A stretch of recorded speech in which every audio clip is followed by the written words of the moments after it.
Hello friends, welcome to your channel physics अटाज। आज हम लोग देखेंगे एलसीआर के कुछ क्वेश्चंस को। तो पहला क्वेश्चन जो है उसको देखते हैं। ये सारे क्वेश्चंस आपको प्रीवियस ईयर्स जेई के क्वेश्चंस हैं। A 12 volt battery connected to a coil of resistance 6 ohm through a switch drives a constant current in the circuit. The switch is opened in 1 millisecond. एक millisecond के लिए switch open था। The EMF induced across the coil is 20 volt. The inductance of the coil is, inductance हमको निकालना है, EMF हमको दिया है, वोल्ट हमको दिया है और रेसिस्टेंस हमको दिया हुआ है। तो जो सबसे पहले दिया हुआ उन सब चीज़ों को हम लोग लिख लेते हैं। तो वोल्ट मेरे पास जो दिया हुआ है वो है 12 वोल्ट का एक बैटरी। रेसिस्टेंस मेरे पास है 6 ओम का और टाइम मेरे को दिया हुआ है 1 मिली सेकेंड और EMF जो हमको दिया हुआ है वो 20 वोल्ट है। तो हम जानते हैं कि EMF जो होता है वो -L di/dt होता है। तो EMF L हमको निकालने के लिए हमको EMF हेक्साई दिया हुआ है, di/dt मेरे को निकालना है। तो हम I निकाल लेते हैं। I = V/R होता है, पता है। तो I = हो जाएगा 12 वोल्ट बाय 6 ओम, यानी हमको जो यहाँ से मिलेगा करंट वो है 2 एम्पियर का। और di/dt हमको निकालना है। तो di/dt क्या है? करंट का चेंज है विथ रिस्पेक्ट टू टाइम। तो हम 2 मिली एम्पियर और टाइम जो दिया हुआ वो 1 मिली सेकेंड है, तो इसको सेकेंड में कन्वर्ट कर लेते हैं।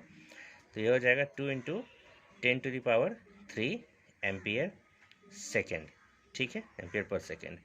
तो अब हेक्साई जो है हमारे पास ये आ जाएगा -L di/dt। ठीक है, तो हेक्साई की वैल्यू मेरे पास कितनी दी हुई है? 20 वोल्ट है। तो 20 वोल्ट -L di/dt कितना हो गया? 2 × 10⁻³। तो अब हम इसको सॉल्व कर लेते हैं। कितना आएगा? L = चूँकि माइनस साइन हमको यहाँ से निकालना पड़ेगा क्योंकि L जो है इंडक्टेंस वो माइनस में नहीं होगा, तो हम माइनस साइन को इग्नोर करके चलते हैं यहाँ से। तो ये कितना हो जाएगा? 20 वोल्ट बाय 2 × 10⁻³। तो ये कटेगा तो ये 10 और ये कटेगा तो 10⁻²।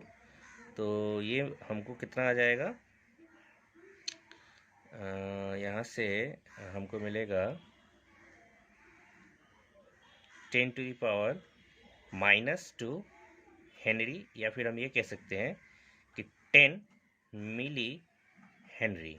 ठीक है, क्योंकि हम अगर ऊपर 10 से मल्टीप्लाई करें और नीचे 10 से मल्टीप्लाई करेंगे, ठीक है, और 10⁻⁻² है तो ये हो जाएगा 10 मिली हेनरी। ये हमारा आंसर आएगा। तो ये क्वेश्चन का 10 मिली हेनरी होगा। ठीक है, दूसरा क्वेश्चन देखते हैं।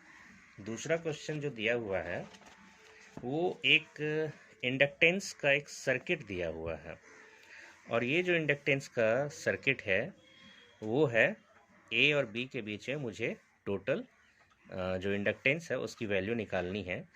तो मैं इसको ऐसे कर लूँगा, ये मान लीजिए कि ये A पोर्शन है और एक यहाँ से ये गया,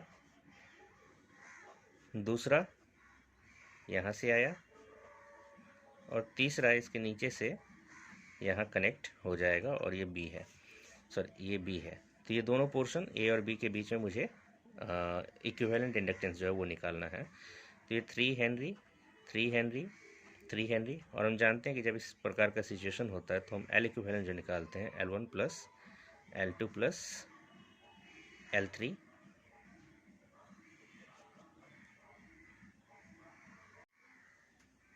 ये जो सिचुएशन होता है तो इसमें होता क्या है ना कि जैसे आपका रेसिस्टेंस जो है वो पैरेलल में होता है, वैसे ही आपको L को पैरेलल में लेकर के चलना होता है। तो L इक्विवेलेंट जब हम लोग निकालते हैं तो 1/L1 + 1/L2 + 1/L3 करके निकालते हैं।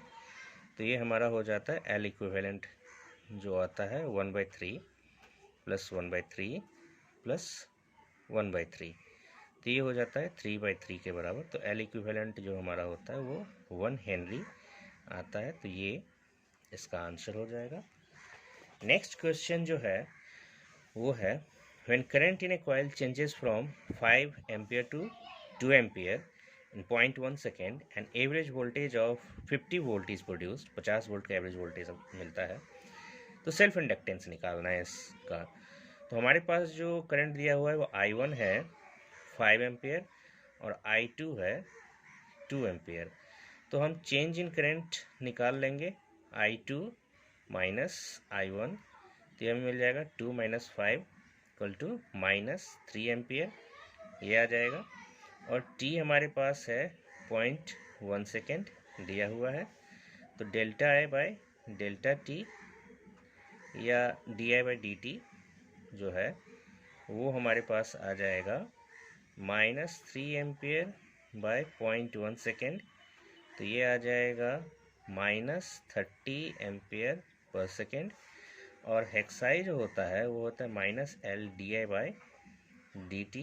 तो हेक्साई की जो वैल्यू दी हुई है वो 50 वोल्ट हमारे पास दी हुई है, -L इंटू di/dt यानी -30, तो ये हो जाएगा L इज इक्वल टू 50/30 यानी 5/3 यानी 1.67 हेनरी, ये होगा आपका आंसर। ठीक है, तो ये कुछ प्रीवियस ईयर्स के क्वेश्चंस थे। ऐसे क्वेश्चंस अभी अब चैनल पे फ्री में रोज़ मिलते रहेंगे, तो चैनल को सब्सक्राइब कर लीजिएगा। Thank you.